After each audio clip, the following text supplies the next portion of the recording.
So hello guys and welcome back. We have now seen that there are also already a few cards, or maybe a majority of the cards are also revealed for the upcoming murders at Karlov Manor. And so we are going to start now our deck tech, or somewhat our deck brews for standard. And so this one here with this setup, or probably my first choice is the Boros tokens deck. So we know that we have the new version of the Anthem, which is like a combination of two cards, and we call this one the War Leader's Call. It's not only a glorious anthem that having your creatures you control gets +1, but also an impact tremors that whenever a creature enters the battlefield under your control, War Leader's Call deals 1 damage to its opponent. So what we've seen here is we already had the existing Boros Convoke deck, so we can have some slight adjustments into it and align some of the new cards in that kind of build. And we're going to discuss this now. We have 28 creatures in the lineup, 6 enchantments, and the return of Lightning Helix, which I'm very happy to know that we have a playset of this in the deck, and we have 22 lands at our disposal. Now for the slight setup of their cards, we know that we have already the one-offs, or the one mana drops of the deck is mirrored to that of the Boros Convoke build. So we have 4 copies of Bodar Epicure, of course Warden of the Inner Sky, that can benefit for having to tap this one and getting bigger, and also seeing the Scry would also be very important to our top draws, or the upcoming draws. Then we have 4 copies of the Yotyan Frontliner. So we know that also very aggressive way to go in the first drops, and we know that we need to be that consistent in the 1 drop, and making sure that we can deal enough damage as early as possible, and also have this anthem effect to help us do so. In that setup, we have considered the inclusion of Inti. So this is from the Lost Caverns of Ixalan. So this card has, I think, would be that of the main deck because of its ability that can get you to discard your unnecessary cards at the moment, and the benefit of it putting up some counter on attacking creature you control and gains trample, and the bonus is that it gets to be replaced, that whenever you discard one or more of those cards, you can exile the top card of the library and then play that card until the next end step. So it's more of a cardo effect in a way that you can also have your creatures gets bigger with the pump of the +1 counter added to them. And of course, the 4 ops is again the Resolute Reinforcements, which is also a default add in the deck. And with the Anthem effect and creating 2 creatures basically in 1 card, you can deal basically 2 damage for that creature card played.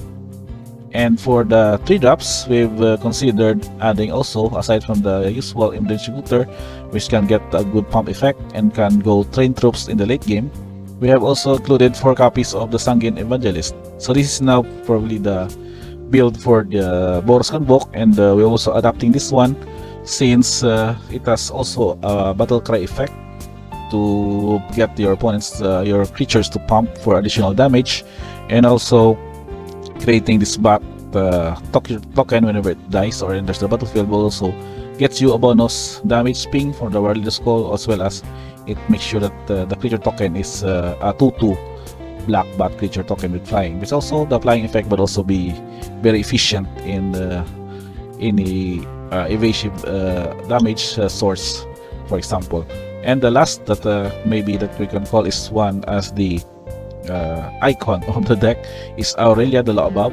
So this is a 5 to cast 4/4 legendary creature angel with this ability that also that can attack with the flying vigilance. It's like an upgraded Ser Angel, but with this trigger that whenever a player attacks with 3 or more creatures, draw a card. That means that not only you but also with your opponent, in cases that they are somewhat has overwhelmed you or has placed more creatures than you, so whenever they attacks with 3 or more creatures, you will draw a card. And then if they would attack, a player would attack with 5 or more creatures, it will have Aurelia deal somewhat Lightning Helix effect, so which that it can deal 3 damage to each of your opponents and you will gain 3 life. So this is also a good damage source, given that also that can have a 4/4 body with Flying Vigilance in haste. That is a very good effect also against your in this aggro build. So your enchantments, again, War Leader's Call is your Anthem and your Impact Tremors in one, and then we will also included Wedding Announcement. So this would also gets you additional tokens in the form of 1/1 white human creatures, but also somewhat get you a card draw whenever you attack with the 2 or more creatures. So and at the hit turn, it would still also provide you an anthem effect with the Wedding Festivity. Now for the only instant in the deck, I've considered this one somewhat as my personal choice of adding this one in the deck because of its ability that can be able for you to deal in any instance, deal 3 damage in the target. So if you've maybe have garnered a huge attack from your opponent, you can use Lightning Helix to especially damage at the dome to finish them off for the last points of damage. And so for the lands choices here, we might have a few adjustments soon as we would start playtesting this, as soon as MKM is ready to play in the arena. So we have several mana fix with 4 copies of Battlefield Forge. We would need to have an untapped land at early as possible, and minus the damage would not really matter here because you would also need to curve out early. And we've also included 2 copies of Caverns of Souls. So this one would also have a mana fix for a creature type. I think we have seen here several creatures, but I think the common here would that be is human. I think we also consider this one human knight, and this is also a human soldier, and a bomber cleric and a human. So basically the human would be the best creature type choice here. So make sure also that some of your creatures or your late game threats would not be countered by any random counter spells. And of course channel lands included. I've also considered Myrics here with 2 copies in the deck. So if ever they can have a late game setup, you don't need to produce tokens, then you can use this one to create this 1/1 Praxian Might tokens, and make sure that with War Leader's Call in play, you can also have them get pumped by having them 2/2 or 3/3 if more of those anthem effects would result on your board. And of course basic lands, mountains and plains, and I've considered also 2 man lands here with the Restless Bivouac.